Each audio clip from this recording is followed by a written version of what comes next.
Hello. It is currently 10:20 on Friday the 2nd of April, and the Raedathon starts in about an hour and 40 minutes. So for anyone that doesn't know, the Raedathon is a readathon, which is a 24-hour readathon hosted by Jadeyraereads, whose channel I'll link down below.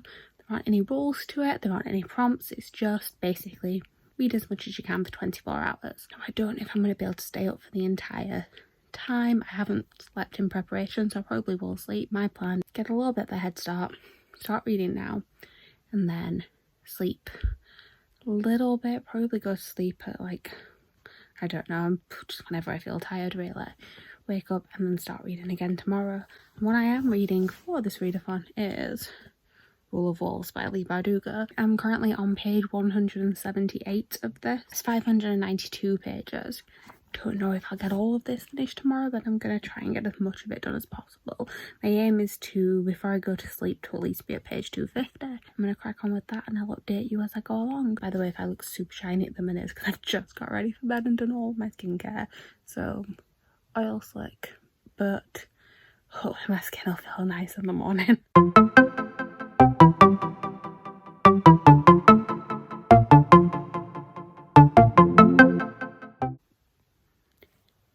Just been reading my book and realised that I haven't actually filled you guys in on if I'm enjoying it at the minute.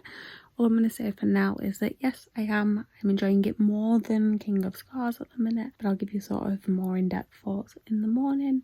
And right now I'm going to get back to reading. Bye. And this is the page where we are starting the official readathon. 205. Let's see how much I can do in 24 hours. Okay, so we're only 4 minutes past midnight, and I mean, shit is really starting to go down in this book, so now I'm not going to be able to sleep.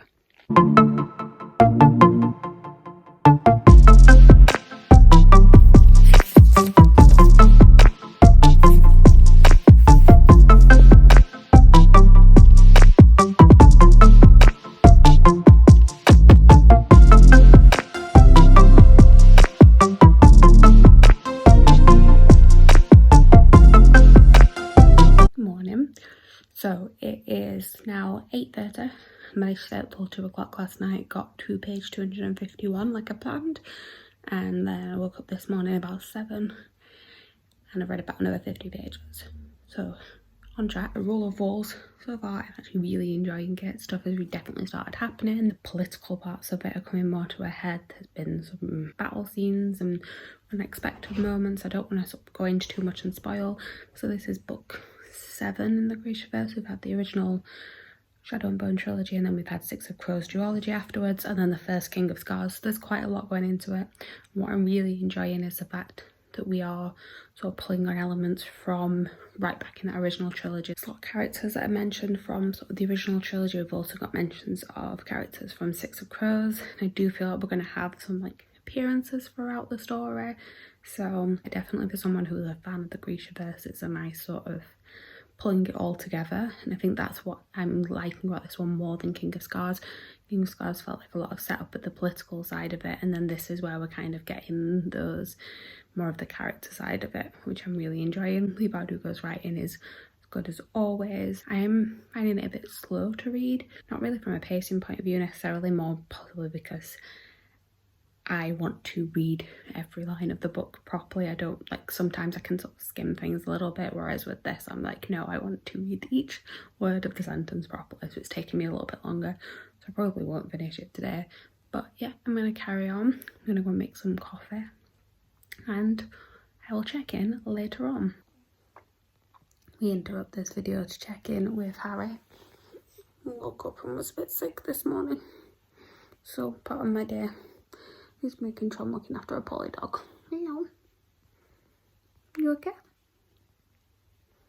Okay. No more being sick. Okay. You good boy.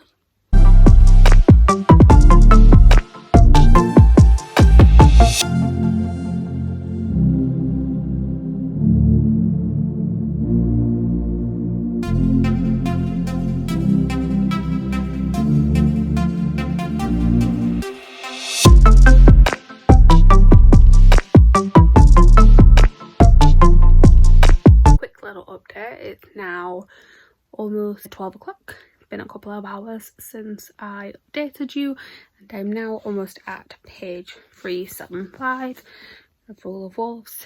Still really enjoying it, but I am starting to notice issues. The main issue I'm having, I can't really discuss without sort of telling real spoilers, but if you have read this book, if you know, or if you read King of Scars and you know sort of what the cliffhanger was at the end of that, I expected that to be a much bigger part of the story, and it almost feels like that's happening a lot in the background, but it's not really being paid that much attention to, where I feel like it probably should be. It feels like it should be a much more pressing matter than it actually is for some of the characters.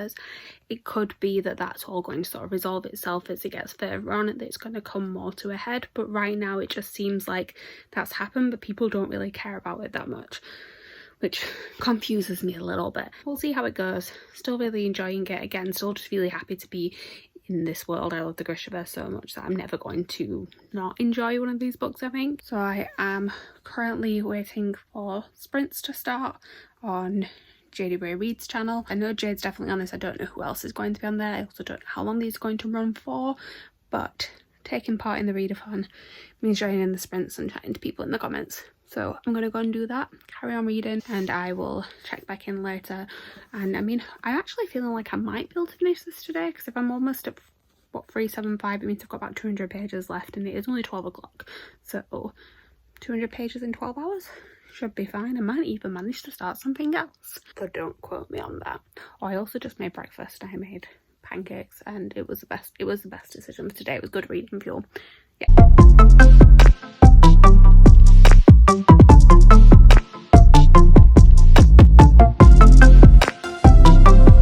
So check-in, we are now at 2 o'clock. I am on page 425, so definitely, well, so hopefully going to finish this today, because powering my way through it now, it's definitely starting to pick up in terms of sort of marching towards the end. We've had some really fun, sort of exciting throwbacks that, yeah, I'm not going to go into spoilers, but if you've read this book, you probably know what section that I've just read, which made me so happy as a Grishaverse fan. Still having a few issues with it, mainly at the minute to do with the romances, and so there's two sort of main romances in this story, and one of them I couldn't care less about, really. I don't really see the chemistry too much of it, and that one seems to be the one that's progressing, whereas the one that I do understand and the one that I've sort of been rooting for since book one is the one that is stalling a little bit. Again, I'm sort of hoping that that is more of a slow burn and that something's going to happen later on. I mean, unless someone gets killed off, because that would not put that past her, I would see these two characters eventually ending up together. Still watching sprints, that's actually helping me power through this a lot. So I'm going to go back to that and hopefully finish this in the next couple of hours. See how it goes. So it's 10 to 4 and I've got to page 470, which means that I have got about 120 pages left. I'm really confused about how this is going to wrap up. As I was sort of saying before, there's like two sort of separate enemies almost. So there's a war that's going on between Ravka and Theoda, which I can completely see how that's going to wrap up in 100 pages, fine. I mean, I don't know exactly how it's going to wrap up, but I can see that you would be able to do it. And then there's this other thing that is too big of a spoiler to say, and there's just very little attention being paid to it, and I don't quite know. I mean, as far as I know, this is the last book in this series. She has hinted at writing a Six of Crows 3 before, so it could be that it's all kind of setting up for that, but I'm just kind of like, yeah, not really sure how she's going to sort of fit both of those in 120 pages, but still enjoying it, just a bit worried that it's going to be rushed at the end, but I'll let you know. It's been a while since the last update, but it's 10:15 and I just finished Rule of Wolves. I've just done like a sort of rough edit of this video, and I love that I've gone from, I don't know if I can finish this, to, oh no, maybe I can, to I still have nearly 2 hours left of the readathon, and I finished. I did really enjoy this book. It's not the best Grishaverse book, definitely. Problems that I had with all the pacing and things tying up carried on through the end. I do think the end was a little bit too convenient at times, but overall really enjoyed it. The ending, like the actual ending as well, I need somebody to read this so that I can talk to them about it, and talk to them about their thoughts on where the Grishaverse goes from here. Because yes, exciting times at the end. I can't really give too many more thoughts without going like really spoilerous. I'm not really going to say much more, just that I read just under 400 pages of this today. I think I'm going to call it quits there for the readathon. Could start something else, but I am tired, so I am going to put this beautiful copy of Rule of Force back on my shelf, choose what I'm going to start reading tomorrow, and try and get a little bit of rest, maybe watch a little bit of TV before bed.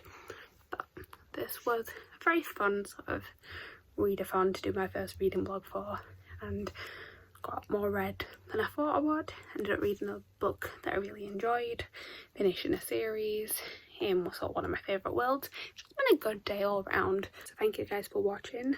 Please like, comment, subscribe, all that good stuff. Talk to me in the comments if you have read Rule of Force or if you're planning to read it. The one thing I do want to say actually before I finish this video is that I know there were some people who sort of read King of Scars and then weren't sure if they were going to pick up Rule of Force because they weren't that fussed about it.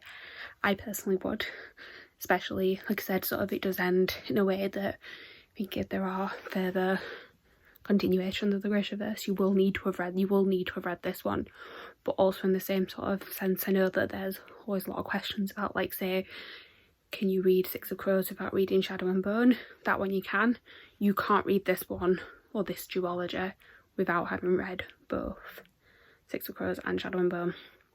So I do just want to throw that in there. As I was saying, like, comment, subscribe, have a chat with me in the comments about the Grishaverse if you'd like to, what your favourite book is, who your favourite character is. And yes, I will see you all next time. I'm hoping to make these reading vlogs more of a regular thing, but they'll probably be more weekly now. So possibly start filming again tomorrow, hence why I'm going to go and pick the book that I'm going to read. I actually pretty much certain there's 2 books I want to read in the next week. So I probably will do a reading vlog for those. And we'll see you then. Bye.